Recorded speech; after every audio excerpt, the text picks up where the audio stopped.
¿Alguna vez han tenido una idea que les parece brillante? Un mensaje que de verdad importa, pero a la hora de comunicarlo sienten que no aterriza, que se queda en el aire.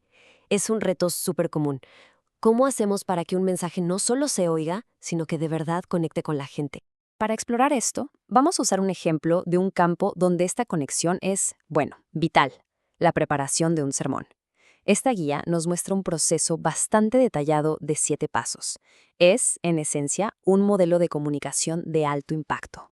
Y aunque todos los pasos son importantes, hay uno que es como el corazón de todo, el que amarra el proceso completo. Es el paso 4, el propósito puente.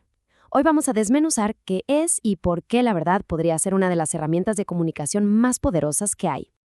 Ok, este es nuestro mapa. Vamos a arrancar con el dilema que enfrenta cualquiera que comunica algo. Luego vamos a ver por qué a este concepto se le llama el cerebro del mensaje. De ahí nos vamos a lo práctico. Cómo definirlo y construirlo con 2 preguntas clave.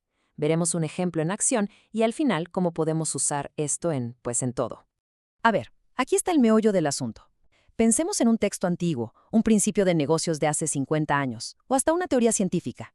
¿Cómo le hacemos para que esa idea conecte, para que sea relevante para alguien que vive en un mundo, pues, totalmente distinto?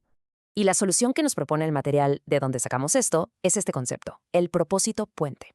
Y ojo, no es solo una parte más del mensaje, es su centro de operaciones, lo que le da vida y sobre todo dirección.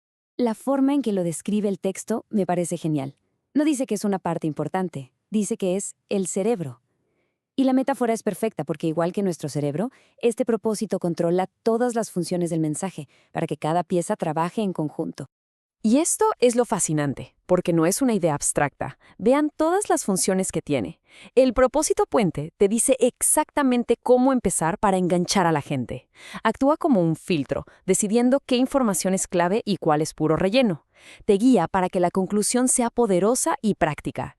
Hasta te ayuda a escoger las anécdotas correctas. Básicamente, es la estrategia que se asegura de que no haya ni una palabra de más. Entonces, para ponerlo en palabras sencillas, el propósito puente es esa frase que conecta la idea principal con el mundo real de la gente que está escuchando. Es lo que contesta la pregunta que todos se hacen en su cabeza. Ok, muy interesante, pero ¿esto a mí para qué me sirve?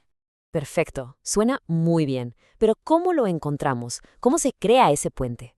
Bueno, no se trata de adivinar. Se trata de contestar una pregunta muy específica. Esta es la pregunta del millón.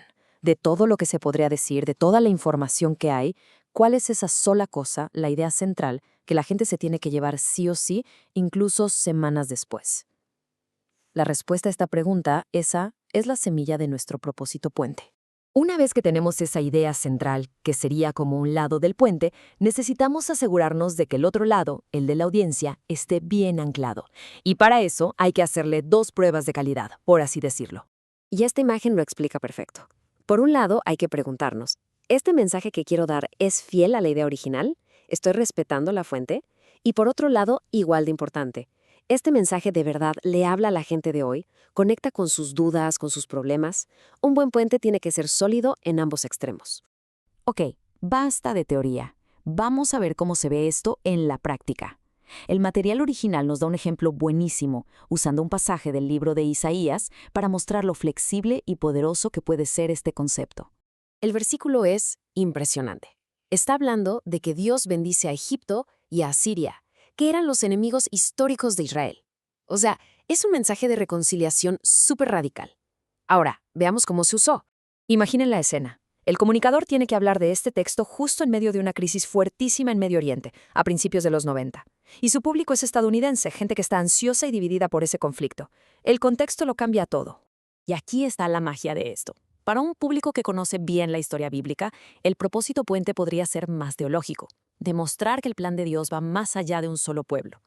Pero para la audiencia estadounidense de ese momento, preocupada por la guerra, el propósito puente era otro: dar esperanza de que ese conflicto tan doloroso podía tener una solución. Mismo texto, 2 puentes diferentes, pero ambos increíblemente poderosos porque conectaban con la necesidad real de cada grupo. Y aquí es a donde queríamos llegar. Este principio no se queda en un contexto religioso, aplica para todo. Una presentación de resultados en el trabajo, una clase en la escuela, una campaña en redes sociales, o hasta para una plática importante en familia. Porque al final, si no construimos ese puente, Lo único que estamos haciendo es aventar datos. Y la información, pues, se puede ignorar, se olvida. Pero un mensaje que conecta con una necesidad real, eso se vuelve transformador. Ahí está la diferencia entre solo informar y de verdad inspirar. Así que, para cerrar, la invitación es a cambiar la primera pregunta que nos hacemos. La próxima vez que tengamos que comunicar algo importante, en lugar de empezar con ¿qué voy a decir?, quizás la pregunta debería ser ¿cuál es el puente?